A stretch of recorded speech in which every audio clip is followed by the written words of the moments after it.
Auzubillahi minash shaitanir rajeem. Bismillahir rahmanir rahim. Assalamu alaikum. Hello and a very good morning to each and every one of you who's tuned into Pakistan TV and are watching world this morning alongside my wonderful colleague who happens to be Miss Eesha Rehan. I happen to be Shahzad Khan, and we hope and pray that everybody out there is doing wonderfully well and that you're ready to kickstart your week with us. But first things first.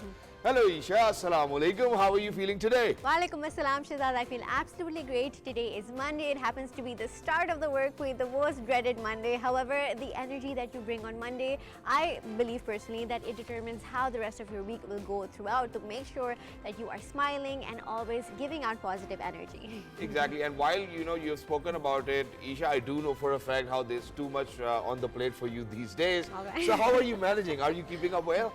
I feel like having a supportive family around you, planning everything, makes you feel very calm and relaxed. So make sure that you have a very supportive family who's always there to help you out. Exactly. So we are thankful for that as well, and for each and every individual who's actually tuned in, ladies and gentlemen. I think gratitude actually serves such a purpose in your life, which will bring more blessings and prosperity upon to you as well. So please make sure that you're always thankful to Allah Almighty, that you have a heart full of gratitude. But while we are at these crossroads, I think I would want to speak about the day that we are observing today as well, because we will be taking you through the highlights as to what we will be talking about for the next 1 hour. So for all of those people who are out there, ladies and gentlemen, as we all know that today happens to be 27th of October, and it's observed as Kashmir Black Day, because back in 1947 the atrocious Indian troops have actually took over the Indian occupied Jammu and Kashmir. Now, as of we are speaking about how Kashmir Black Day is being observed today to honor the valiant struggle and sacrifice of our Kashmiri brothers and sisters who continue to resist tyranny in their pursuit of the inalienable right to self-determination. Despite decades of Indian brutality, the spirit of resistance among the Kashmiri people remains unbroken, and people of Pakistan are through thick and thin for the people of the Indian illegally occupied Jammu and Kashmir. And we will make sure that every single day we continue to raise our voices until they get their right to self-determination. All right, thank you so much for highlighting that, Shahzad. And we need to stand firm and tall with the people of Kashmir. And speaking of Pakistan standing firm and tall, Prime Minister Shehbaz Sharif is all set to embark on a 3-day visit to the Kingdom of Saudi Arabia from the 27th to the 29th of October at the special invitation of His Royal Highness Crown Prince Mohammed bin Salman. The Prime Minister will be leading a high-level delegation including Deputy Prime Minister and Foreign Minister Ishaq Dar and senior cabinet members. During the visit, Prime Minister will participate in the 9th Future Investment Initiative being held in Riyadh, which brings together global leaders, investors, innovators from across the world. The theme this year is the key to prosperity, unlocking new frontiers of growth. And this will definitely be a step up for Pakistan to unlock a new chapter in economic prosperity and people-to-people connections as well. But not just this, in a more developing news, let's move on to what is happening across the globe in global economies, right? And the regional front, the world has been watching the 47th ASEAN Summit in Malaysia. The Association of the Southeast Asian Nation is happening.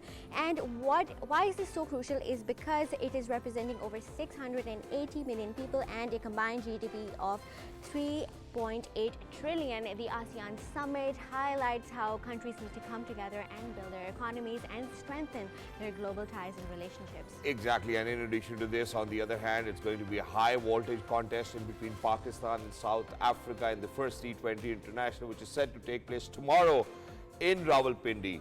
Before or prior to this, we did see, how Pakistan and South Africa came across in a test series, which was drawn 1-1. So Pakistan won one game as well, and South Africa won one game.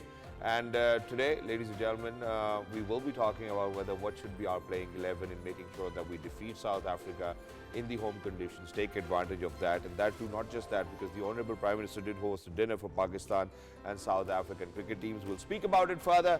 Don't go anywhere. We will be right back. We're heading out towards a short break. Go ahead quickly, get a cup of coffee, sip on that, and listen to what World This Morning has to share with you. Don't go anywhere. We'll be right back.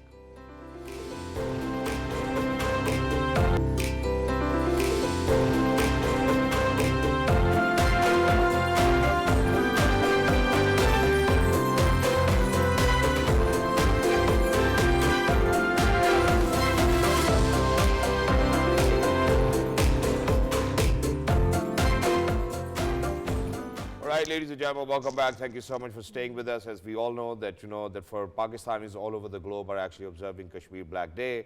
The history goes back in 1947. We will speak about it, but I think before we get started, I would want to share the Honorable President of Islamic Republic of Pakistan and Prime Minister of the Islamic Republic of Pakistan's messages on this day, because it holds quite a lot of significance for us as Pakistanis to kind of see that there will be a day that we have been hoping that there will be a day where inshallah the Indian illegally occupied Jammu and Kashmiri people will have the right to self-determination. President Asif Ali Zardari and Prime Minister Mohammad Shahbaz Sharif have paid tributes to the sacrifices of the Kashmiri people in their ongoing struggle. Marking 78 years of India's occupation of Jammu and Kashmir, Pakistan reiterated its unwavering moral, diplomatic and political support for the just case. In their messages on the occasion of Black Day, both leaders said India has failed to fulfill its obligations as per the United Nations Security Council resolutions. They noted that the people of Jammu and Kashmir are still waiting for promises of the international community to be realized. Pakistan has reaffirmed its steadfast support for the Kashmiri people and their right to self-determination. The leadership emphasized that Pakistan will continue to stand with its Kashmiri brothers in their pursuit of justice and freedom. All right, thank you so much for highlighting that, Shahzad. And to speak further about this topic, we actually have an important guest who will be highlighting the significance of why this day was marked as the Black Day for the world to witness. He happens to be Mr. Altaf Hussain Wani, the chairman of the Kashmir Institute of International Relations. Thank you so much for joining us today. Altaf bhai, we hope that you're doing wonderfully well. We all know as Pakistanis, we are observing a Black Day. We've been doing it ever since that we were born. And what I would want to kind of highlight today is that, in the recent times, we have seen how President Donald Trump have taken initiative in making sure that the ceasefire is being brought upon. And he keeps on mentioning that, he has actually kind of controlled 8 wars all over the globe. Now, if we are to speak about Indian illegally occupied Jammu and Kashmir, what I would want to ask you is over here is what concrete steps do you think can be taken to revive international engagement on the Kashmir issue given the stagnation at the UN and OIC levels? Thank you, Shahzad, for having me. First of all, I'll say that this 27th October, why we observe it as a Black Day is because that this illegal occupation of India fearing the defeat at the hands of Maharaja, fearing the defeat at the hands of the freedom fighters, indigenous freedom fighters of Azad Jammu and Kashmir, now Azad Jammu and Kashmir at that time, Punch and Meerpur and adjoining areas. When they were advancing, India took the case to the United Nations, and then a United Nations resolution and ceasefire was secured. And it was because of that ceasefire, India was able to cement its occupation, military occupation occupied Kashmir. And since then, we have seen what you have already said, the brutalities of Indian occupational forces and so on and so forth. And then after 5th of August, we have seen another wave of terrorism that's called the constitutional terrorism also from the Indian government. But at present, when we see the situation around the globe, there is consensus in the international arena among the people, even the civil society, that the people of Kashmir need justice, and justice should be done to the people of Kashmir.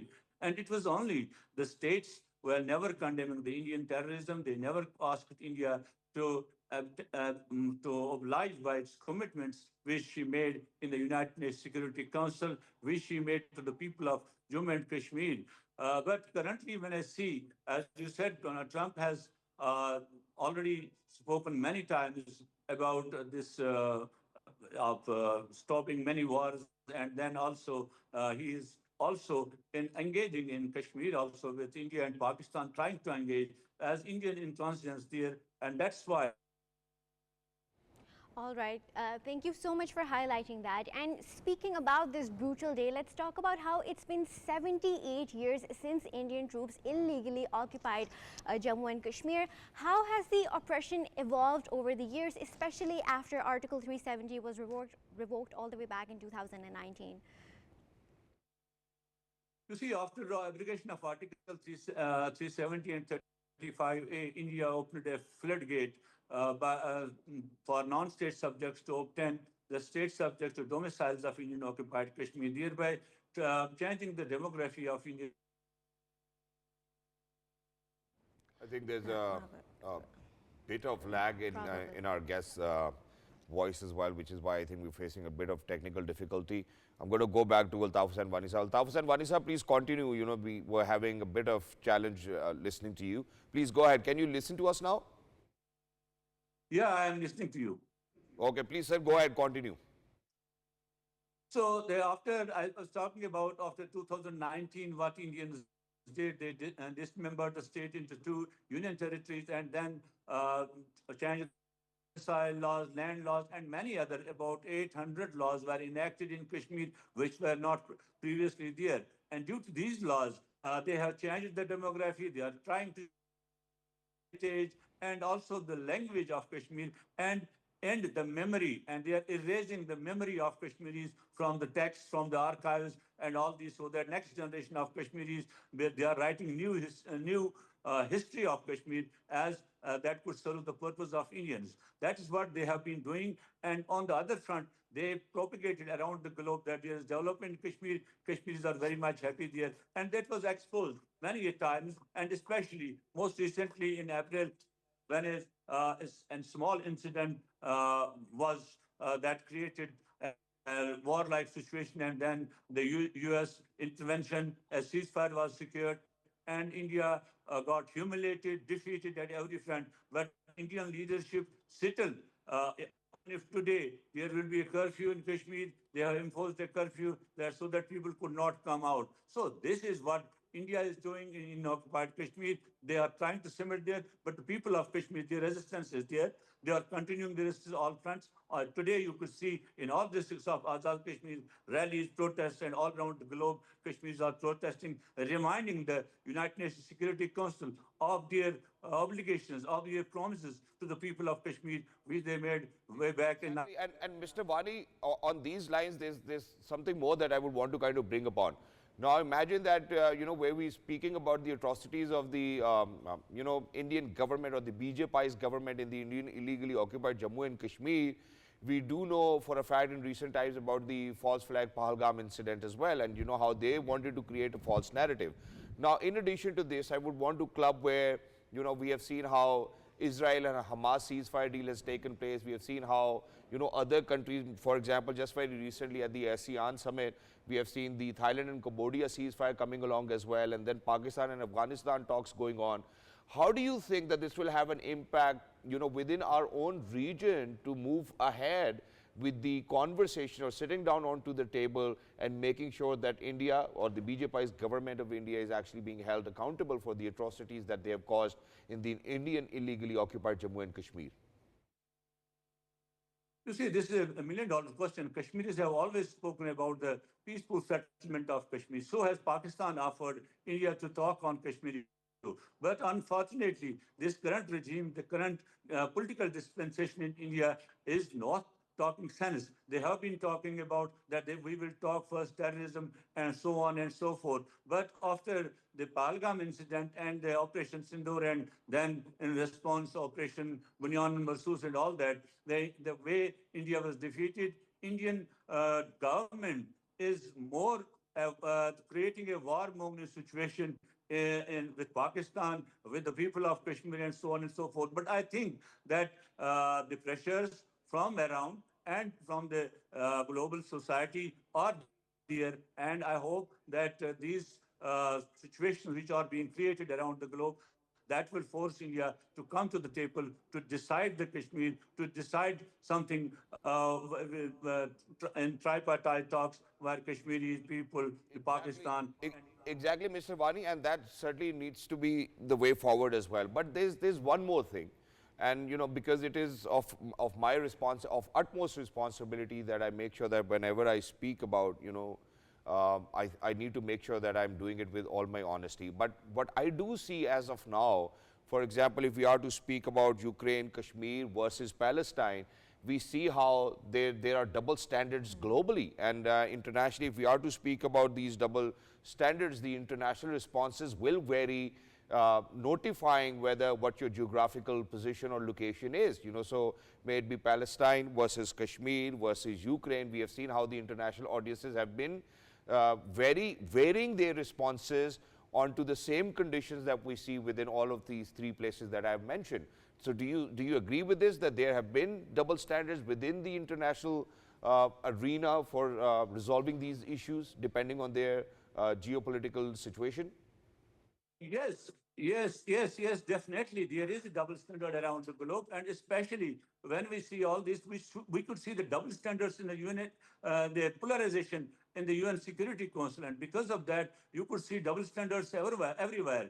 This serves the purposes of these Security Council members, where if they have their strategic interests or the West has their strategical interests, they do come in, NATO comes in, and all those come in. But now I think President Trump has changed something, and I hope that will lead to the Kashmir folks that will focus on Kashmir, and I hope that he will bring the Indians to the table, and I think there will be a better future for Kashmir.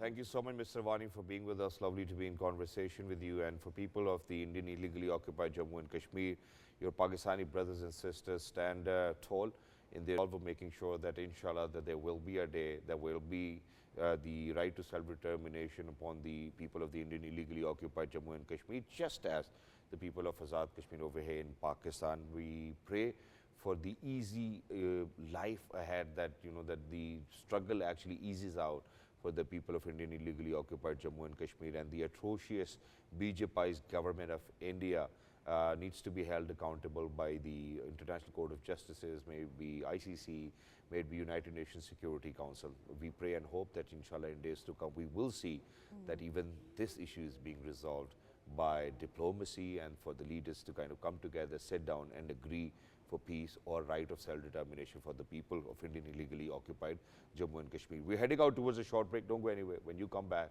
there's quite a lot on the other side. Good morning.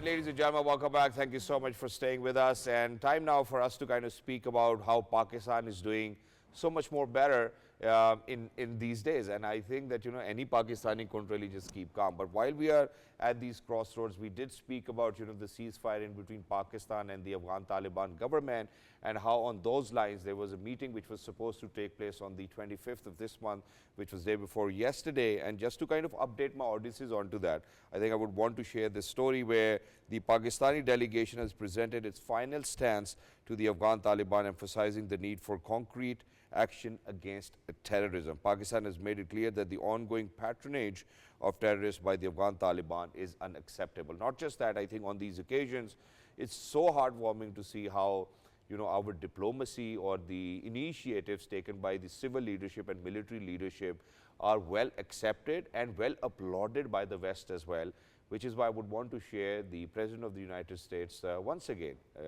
applauding and making sure that he appreciates the efforts put in by the Honorable Prime Minister and the Field Marshal Chief of Army Staff, Mr. Asim Munir. My message to the nations of Southeast Asia is that the United States is with you 100%, and we intend to be a strong partner and friend for many generations to come.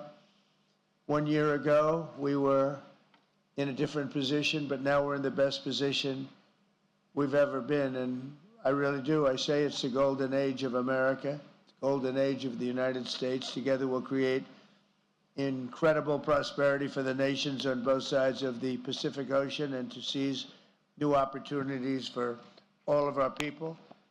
Today's signing represents just one of 8 conflicts that we've ended in 8 months of the Trump presidency. I'm very honored to have done it. We saved millions of lives. That also includes the end of the war in Gaza. We've signed a very strong agreement. We have 59 countries involved. And we have numerous of them right here at this table. In addition to the agreement with Malaysia this week, we're also signing or nearing completion on trade deals with many other Indo-Pacific partners from Cambodia to Japan to South Korea. We're delighted to forge richer partnerships on energy technology, artificial intelligence, critical minerals, and other industries. The United States is having its golden age. All right, we can see how President Trump highlighted a lot of key details for the world to view. But in another important development in the world is that Prime Minister Shehbaz Sharif is all set to his 3-day visit to the Kingdom of Saudi Arabia on the special invitation of the Crown Prince Mohammed bin Salman.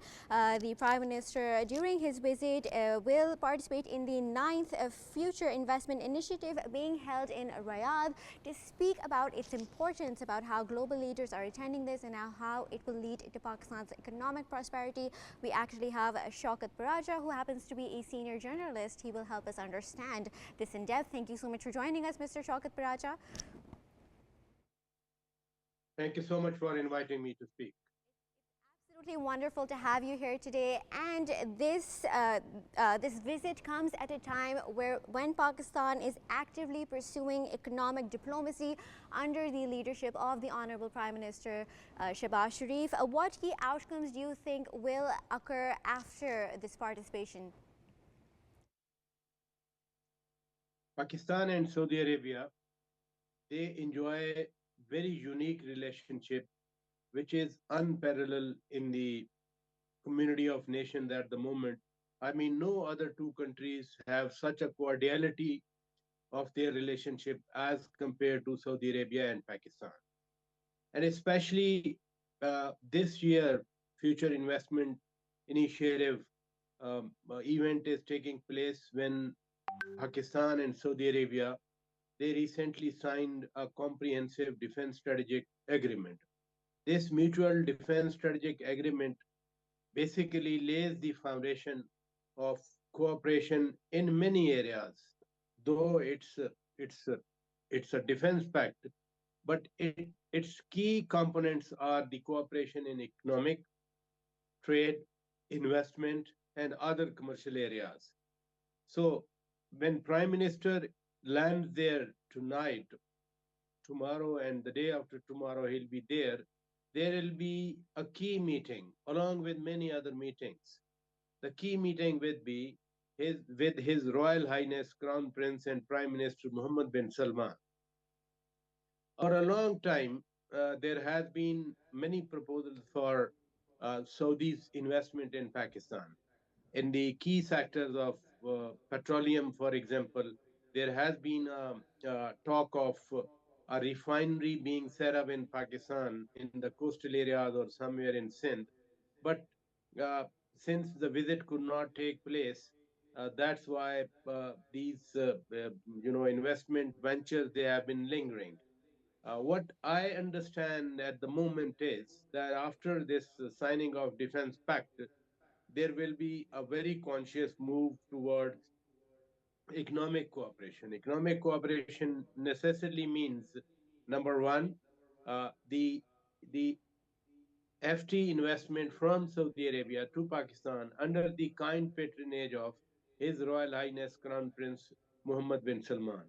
And secondly, there will be B2B relationship. Like 2 weeks back, a big delegation of businessmen, investors that visited Pakistan from Saudi Arabia. And uh, many ventures they were discussed, many avenues they were talked about, and many areas they were identified. So I personally feel very pretty hopeful that this visit, number one, is a different visit because of the defense pact uh, being signed between the two countries 2 months back. And that defense pact was also signed when Prime Minister Mia Shahbaz Sharif was there.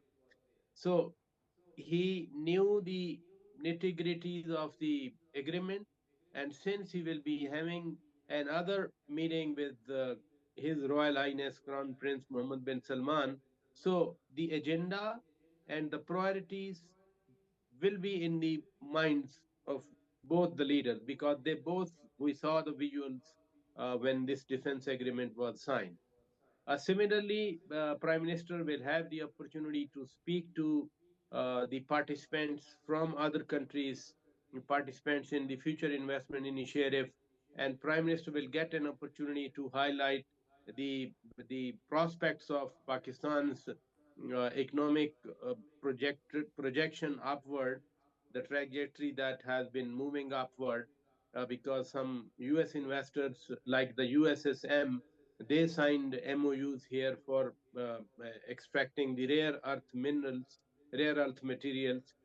Uh, Chinese investors, they are also talking about B2B phase, and Exactly. then in the Which is why phase two. Paracha Sahab, So this all. I think at this point of time, what I would want to ask you is that imagine that in these recent times, you know, and obviously the untiring efforts of the Honorable Prime Minister, the civil leadership and the military leadership, what we have seen is that Pakistan have got stronger ties with maybe United States of America, the ironclad friendship with China, Turkey, Middle East, Kingdom of Saudi Arabia, you know, Qatar, then the Polish Deputy Prime Minister was over here as well.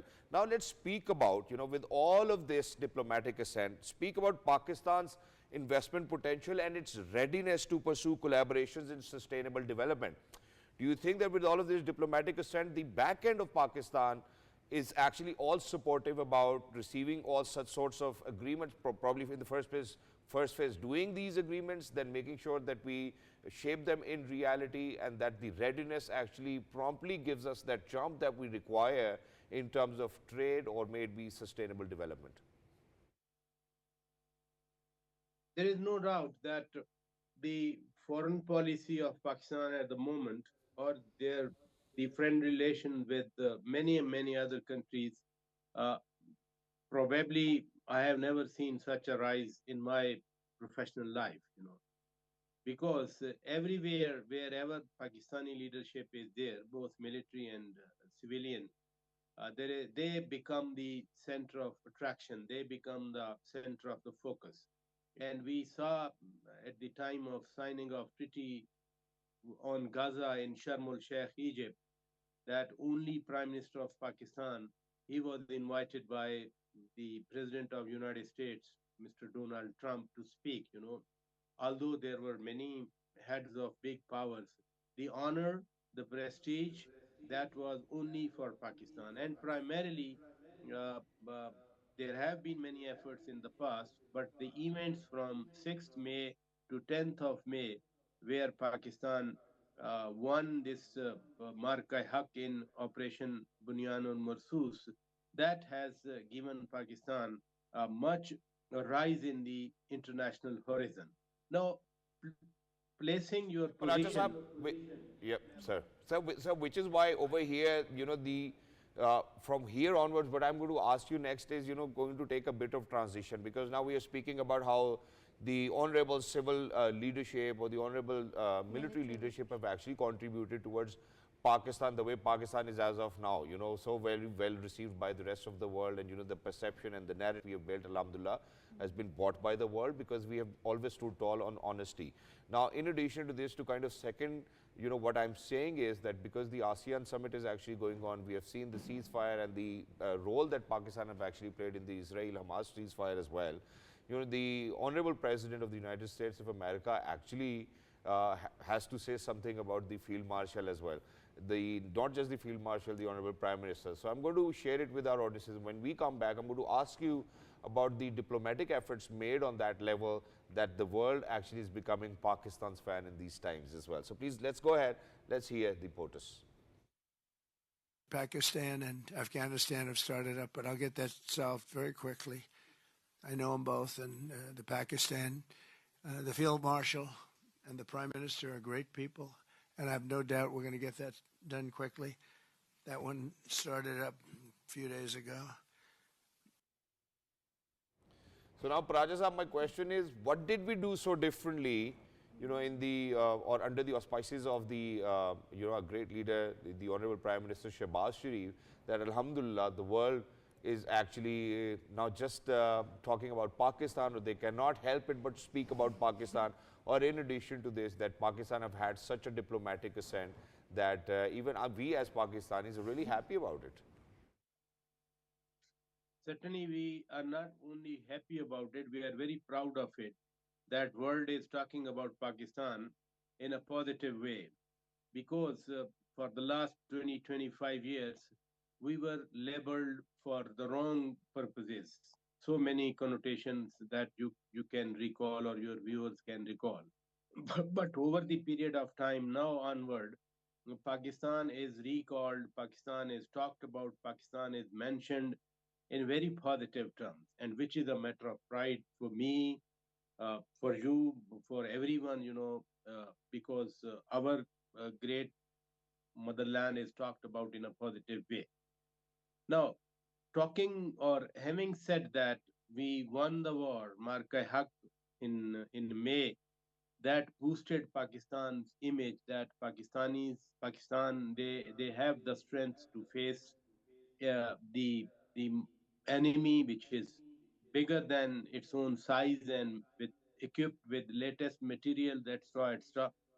That has given a window of opportunity to Pakistan, that we need to consolidate our whole energies to put Pakistan in a way that the world is confident of being a partner with Pakistan. And every age has a technology. Maybe 50 years or 60 years or 70 years back, this oil petroleum was the technology at that time, or the gold mine at that time. But with these EVs, etc., many people doubt about the future of petroleum products. The present day, jewel is rather these minerals, rare earth minerals, and these minerals, they are heavily deposited in Pakistan. So time is there that we attract the world, we offer them lucrative incentives. Similarly, agriculture, for example, every country that visits Pakistan, they say we are the gold mines. Our fields are so fertile. We have the largest artificial irrigation system, artificial canal system in Pakistan. So heavy investment, introduction of technologies, and that's what Saudi Arabia has also been talking about, something called corporate farming in Pakistan, that they can own or they can be partner in big landscapes here in Pakistan.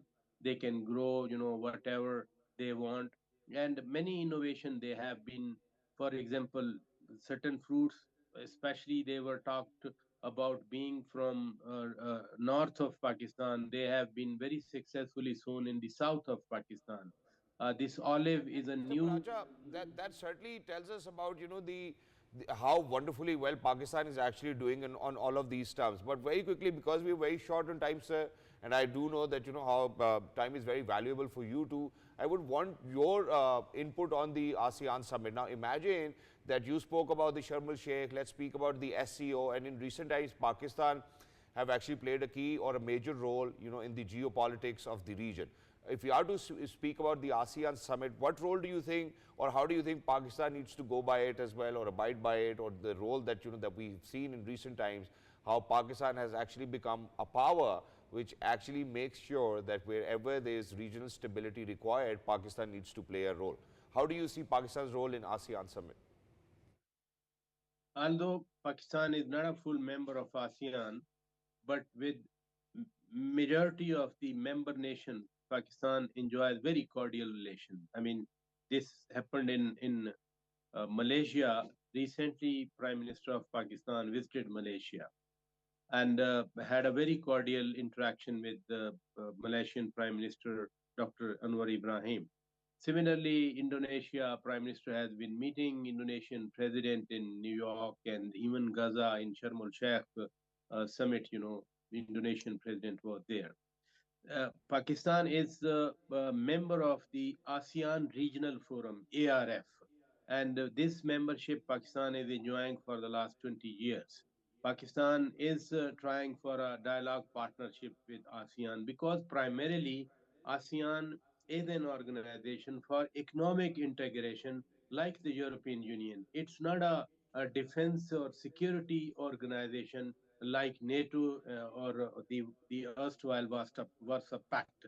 So, economic integration, if Pakistan gets an opportunity in the whole entirety of the organization, like it has a good relation with the member countries.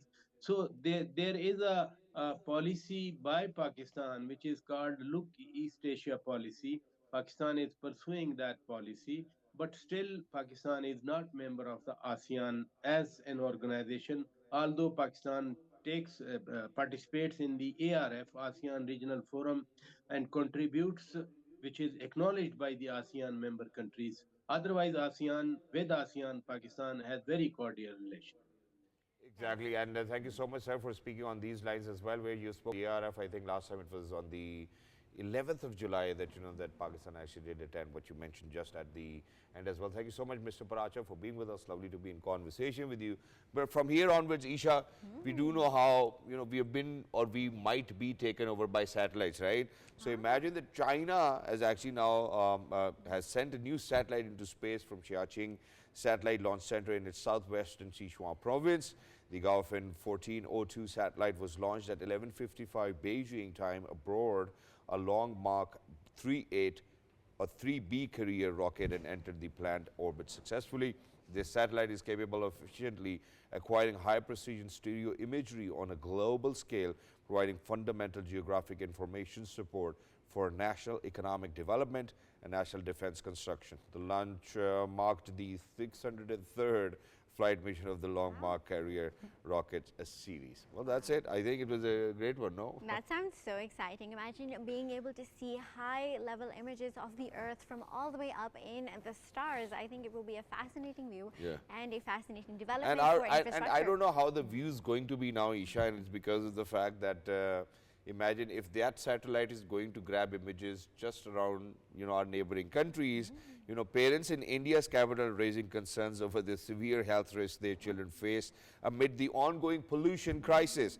The city, along with neighboring districts, experiences heavy smoke each winter as cold air traps construction dust, vehicle emissions, and smoke from agriculture fries. Many residents report that toddlers are experiencing respiratory distress, with coughing and vomiting becoming a frequent concern during the night. Experts point to stubble burning in the northern states of Punjab and Haryana as a major contributor to the spike in pollution. That sounds so devastating. Imagine little kids suffering because you cannot contain pollution within your own country. I think the world needs to recognize how pollution is impacting not just this generation but the future generations to come. It's something that we should not get accustomed to. And we should work towards eradicating.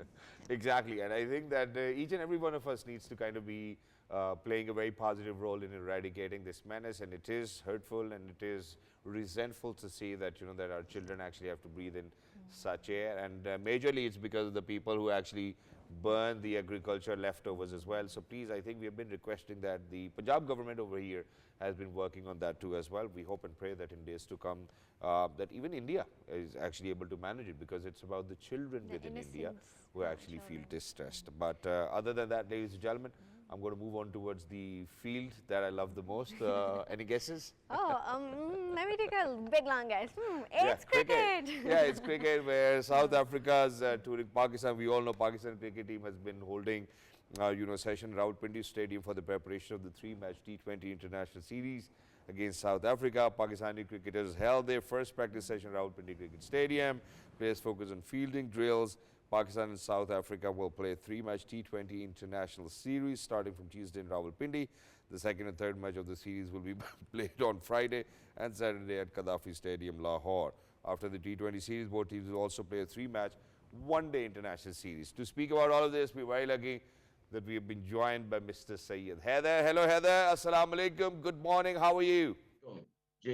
I'm fine, thank you very much. Thank you so much for joining us. So Haider, I'm going to make it very simple now. Imagine that the first T20, which is set to take place tomorrow, I'm going to take you back to Asia Cup, where unfortunately we did see how we had troubles with the opening pair, and then we had to change it, then within the middle order, and then how we could not play, a fifth bowler, which because of the blueprint that Mike Hassan provides, that he wants to rely on all-rounders. What's your take for this one, against South Africa? Yes, Mike Hassan yesterday he has got a press conference. He said that we are going to make more all-rounders instead of the specialized batsman and bowler. I think this is his strategy, but if we see other teams like Australia, England, they are going with 4 or 5 specialized batsmen and bowlers. They are not relying too much on the all-rounders. But anyway, Pakistan is ready to play a home series, and home series is always easy than if you are playing abroad. And now Pakistan won test match against South Africa. Second test match they have lost, but still they are equal in the series. So Pakistan is going with some confidence. But what we are seeing, the new thing is that Babar Azam, he has been back to Pakistan cricket team, and Mike Hassel yesterday announced that he will not be an opener. He will be a one down, number 3 batsman. So it means that the openers will be same like in Asia Cup, Saim Ayub and Shahzad Farhan. They will be the opener. So it is very important for the Pakistan openers how they will use the power play. It is very important. In Asia Cup, we have seen the openers, they were failed to get more runs in the power play. Saim Ayub, he has got 2, 3 continuous zero in the in opening slot, and now he has been again the opener of the Pakistan team. We were expecting that somebody will be new instead of Saim Ayub, but Saim Ayub still remain in the team, and Fakhr Zaman is dropped. So it is an important thing that Babar Well, it Azam, is he has made alarming to see plays. how Fakhar Zaman has been dropped. I mean, it's alarming to see that, how he's been put into the reserves, how Saim gets to still play, but Muhammad Haris is dropped as well. So how do you see all of this? What kind of decision making is going on? Absolutely. I don't know what is the strategy of the Pakistan team management that Haris, he has the same like the Saim Ayub. I think Haris is a little bit better than Saim Ayub. He has got 115 in 3 nation series matches. And now Pakistan is going to play without a regular wicket keeper. That is very important that Usman Khan is the keeper or the Shahzad Al Farhan. Both are part-time wicket keepers. They are not regular wicket keeper. Haris was the regular wicket keeper or Rizwan, but he is not there. And surprisingly, that Saim Ayub, if Haris has been dropped on why he's not getting more runs, what the team was expecting, then Saim Ayub should be also dropped. But I don't know what. I think only the reason behind that, Saim Ayub is bowling also. He is a good off spinner in T20, and he has done well in the Asia Cup. So therefore, it is only the reason that Saim Ayub, he has got the place, and Haris, he has lost the place. Only this is the reason. Haider, Haider bhai, let's come back to where you've spoken about Saim's role as an off spinner. Let's speak about what are bowling combinations going to be within the home conditions. So we do know for a fact that Saim can bowl. We do know for a fact that how Salman Ali Agha can bowl, but he has never taken that bold step. Unfortunately, for an over or two, probably he has done that in the past. Then there's Fahim Ashraf. Then we have Shaheen Shah Afridi. Do you think it's going to be Naseem Shah, or do you think that it can be Mohammad Wasim Jr. or Salman, or how do you see our bowling combination in home conditions? Pakistan included 5 fast bowlers: Fahim Ashraf, Shaheen Shah Afridi, Naseem Shah, Salman. So Pakistan, I don't know what is the Pakistan has designed the pitch for the T20. I think they are going to again get the spinners wicket. If they will be the spinners wicket, then there is no space for the Wasim Jr. or Salman. Shaheen Shah Afridi will be the man bowler, and suppose Naseem Shah will be the second bowler, and Fahim Ashraf will be in the middle as a medium passer. So it will be the team, and Pakistan will rely more on the spinners. Abrar Ahmed will be, and then Pakistan is going to play with Saim Ayub and Salman Ali Agha. They will be the additional spinners. So this is the reason Pakistan has got more fast bowlers than what we have seen the past series, that Pakistan was relying more spinners, but now they have got the 4 or 5 fast bowlers. That it means that Pakistan will use more Saim Ayub and Salman Ali Agha as spinners. Exactly. Wonderful. Thank you so much, Haider, for being with us. Lovely to be in conversation with you. And for each and every one of you, ladies and gentlemen, the Honorable Prime Minister actually hosted a dinner, for the South African team visiting Pakistan, and obviously our Pakistan squad as well. It was great to see, how, there's a lot of motivation being given and respect that being given to, our national star carriers as well. We can see these images and visuals on our And television what he exactly screens. said was that cricket is not just a game, it is a bridge between people and countries. I think he reaffirmed Pakistan's commitment to promoting sports diplomacy across the globe, and it's great to see, because that is what sportsmanship is all about. It's about connecting players from across the globe and giving out your best performance. Exactly. Until next time, look after yourselves, ladies and gentlemen. This is Ball Out of the Park. Good morning. Have a great day.